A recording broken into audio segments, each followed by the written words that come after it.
Qual salário hoje dá para pedir gratuidade? Isso é tão, mas tão abstrato, porque Totalmente infelizmente, subjetivo. totalmente subjetivo.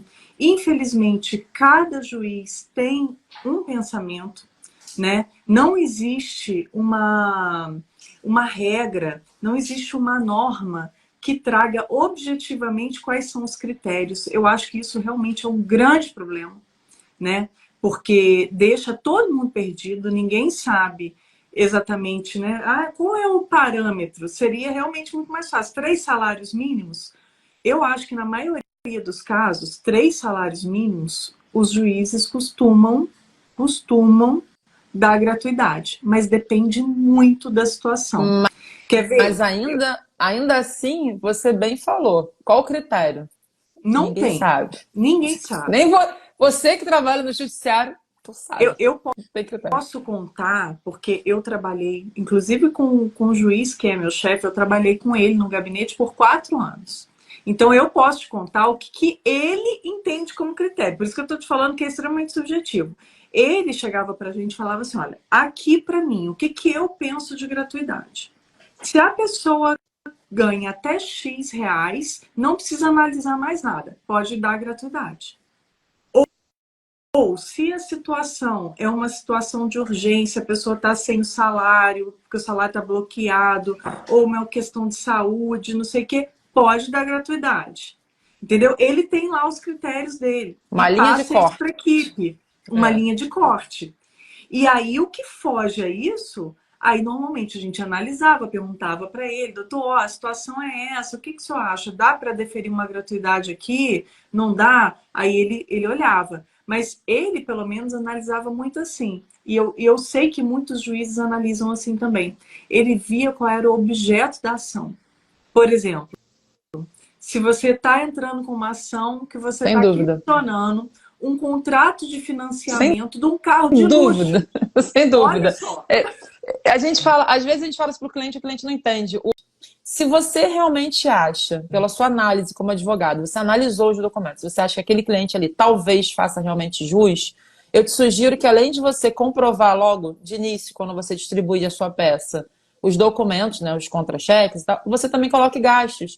Esse cliente ele paga um plano de saúde, ele paga um condomínio, ele paga um financiamento, ou seja, já vai ali colocando a comprovação para ajudar que o assessor, porque na verdade, gente, não é o juiz que vai olhar isso, é como a Daphne falou, é o assessor que já tem a linha de corte, o entendimento dele vai olhar. Então, ela facilita o trabalho do assessor, fala, olha, tem esse, faz uma planilha, enfim, né? Usa aí todos os elementos que você puder para ajudar. Agora, usa bom senso, que é o caso que a gente está trazendo aqui.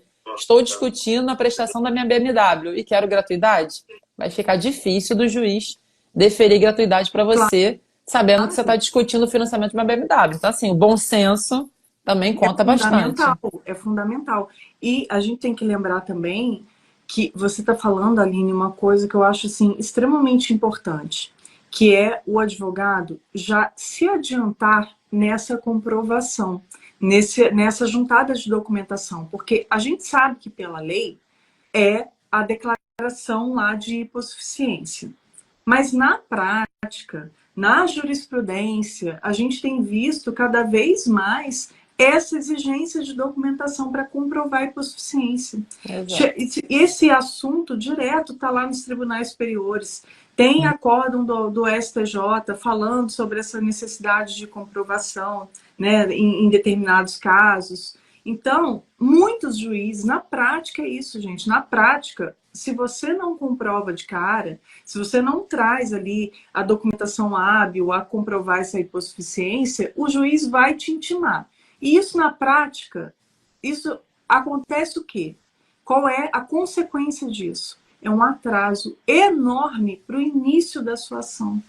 Eu vejo lá que, em média, um pedido de gratuidade de justiça, quando entra sem estar fundamentado, sem estar com a documentação ali para comprovar, 6 meses a 1 ano esse processo leva para começar, Aline. 6 meses Acredito, a porque 1 ano. pior ainda, nos casos em que o advogado não analisou, vamos dizer assim, eu vou pedir gratuidade de tudo, aquilo que a gente falou, já vem um tópico ali da gratuidade. Uhum. Ele vai perder tempo, vai vir o Muito. despacho para ele complementar a documentação, ele vai complementar a documentação e no final ele vai ter o pedido indeferido, porque E aí, ele não fazia jus. Então, assim, ele perdeu muito tempo e ele não conseguiu resolver nada, o que é pior.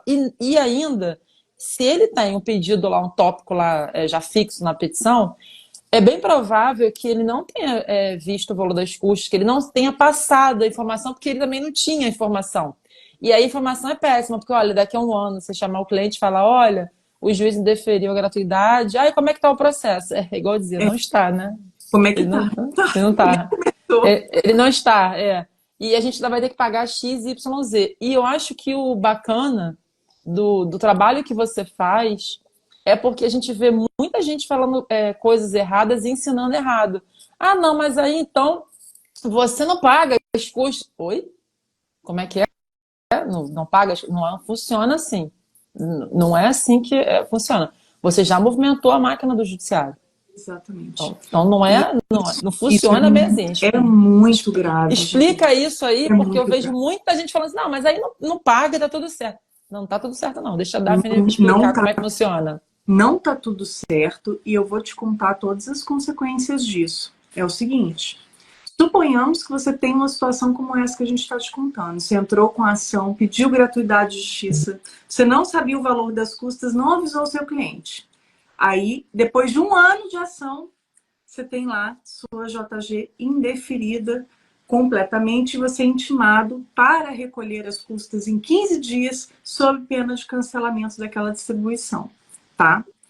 E aí, às vezes, quando você vai dar uma olhada no modelo de greve, aí que você vai descobrir quanto custa aquela ação, você chega à conclusão que ela custa alguns milhares de reais. Porque essa é a realidade. E, infelizmente, os valores estão altíssimos. Sim. E praticamente nem existe ação que fique menos de R$ 1.000. Não, não, não tem como. Acho que Não não. tem. Aí, se isso acontece, você chega para o seu cliente, suponhamos que tenha ficado aí uns R$ 2.000, R$ 3.000, e você chega com essa bomba para ele. E aí ele vira e fala assim, não, doutor, mas peraí, você não me avisou isso, eu não tenho como pagar, vamos desistir.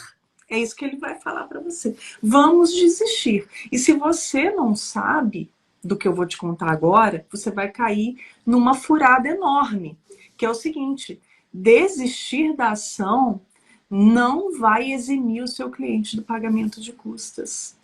Infelizmente, isso é previsão legal, tá? Isso está no artigo 20 da Lei 3.350 de 99, que é a lei de custas aqui do Rio.